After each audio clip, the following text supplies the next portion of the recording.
Sri Lanzamalto, bonjour à tous, bonjour à toutes. Nous allons essayer d'opérer quelques parallèles entre les processus intérieurs et les narratifs juifs et chrétiens. Lorsque Moïse, sorti des eaux indifférenciées, devient nabab égyptien, il profita pleinement de la vie bourgeoise locale. Il fut si empli de lui-même que son orgueil l'amena à commettre un meurtre. Pourchassé par les siens, il dut quitter son monde pour aller vers le buisson ardent et recevoir l'appel, son ordre de mission. À l'origine, les futurs apôtres avaient des vies tout à fait ordinaires, de pêcheurs, de trésoriers, d'artisans, totalement endormis dans leur gang d'habitudes et de socialisation. Après de nombreuses années d'activité endormies et mortifères, ce ne fut que lorsqu'ils virent le Christ ardent qu'ils sentirent la puissance de l'appel. Tout individu, après être sorti des eaux matricielles, l'enfant puis l'adulte s'endort dans le monde de la consommation. Il devient un nabab, profitant pleinement des cycles d'abondance et de pauvreté de sa propre époque, enfermé dans les processus de socialisation, endormi dans la coque de l'ego. Obéissant plus ou moins à la loi humaine, un jour, une situation de crise vient le chercher, briser la coque et l'appeler à une vie nouvelle.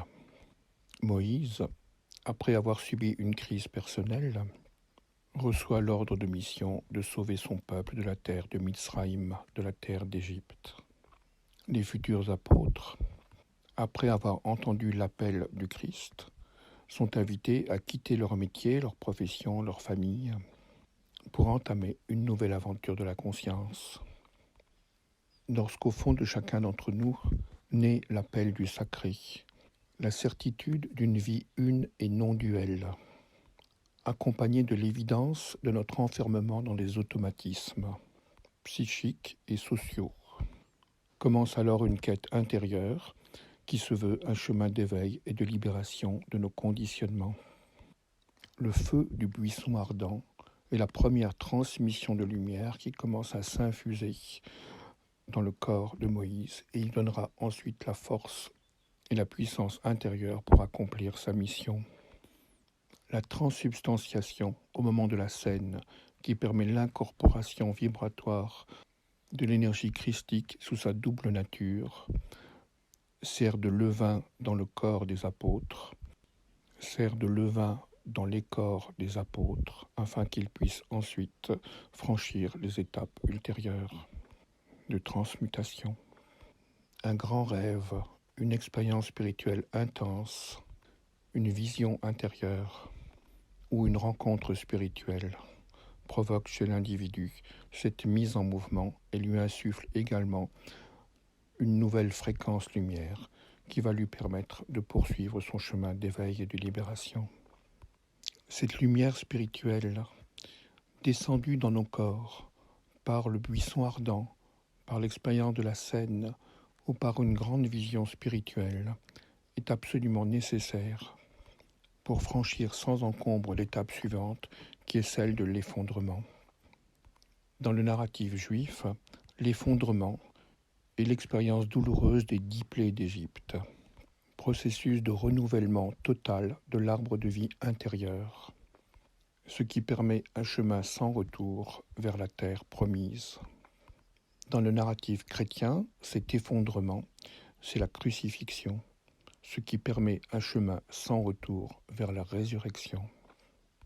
Dans le narratif individuel, cet effondrement, c'est le moment où la coque de l'ego s'effondre, permettant ainsi à notre arbre de vie intérieur de se réaligner doucement sur l'arbre de vie cosmique. Entre crucifixion et résurrection, entre sortie d'Égypte, traversée de la mer Rouge et montée sur le mont Sinaï, entre effondrement personnel où nous perdons tous nos points de repère, mentaux, émotifs, familiaux ou matériels.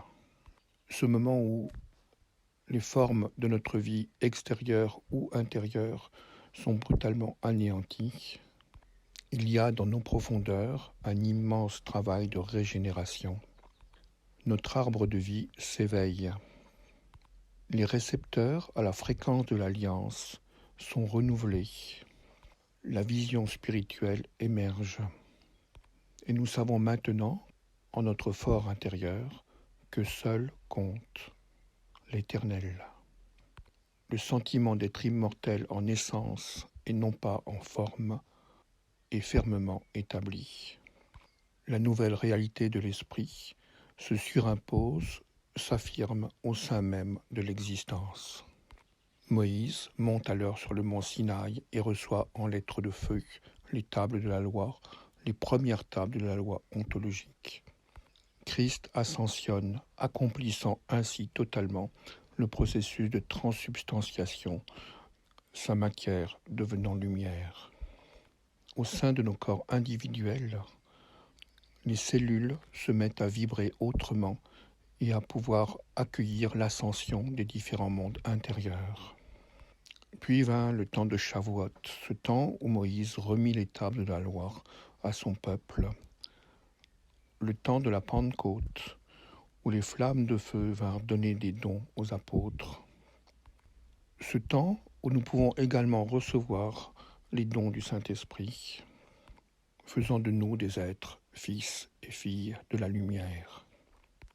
Mais le narratif juif nous montre que ceux qui n'étaient pas vides d'idolâtrie, vides de croyances, vides de désirs, vides de besoins, ne reçurent en partage que des lois humaines, religieuses, éthiques et étatiques. Il est donc infiniment important dans ces processus intérieurs que sont l'effondrement, crucifixion, le renouvellement de notre arbre de vie intérieur, résurrection, l'activation de cet arbre de vie, ascension, et le renouvellement de l'alliance, Pentecôte, de s'abandonner complètement à eux, car ils sont de nature impersonnelle et nous transmutent. Si nous apportons de la résistance, du refus, du rejet ou de la peur, ou si nous essayons de garder quelques éléments de l'ancien monde, nous sommes semblables à ces Hébreux idolâtres qui n'ont pas réussi à se déconfiner de leur Égypte intérieure. Je vous invite donc à vivre tout effondrement pleinement, entièrement, de façon à ce que l'énergie de renouvellement puisse surgir au sein du peuple de vos cellules le plus intensément possible. Votre arbre de vie ainsi renouvelé pourra de nouveau s'inscrire dans le champ de l'Alliance. C'était Sri Nansa Malto. Je vous souhaite de magnifiques processus de transmutation vers le retour à l'Alliance éternelle.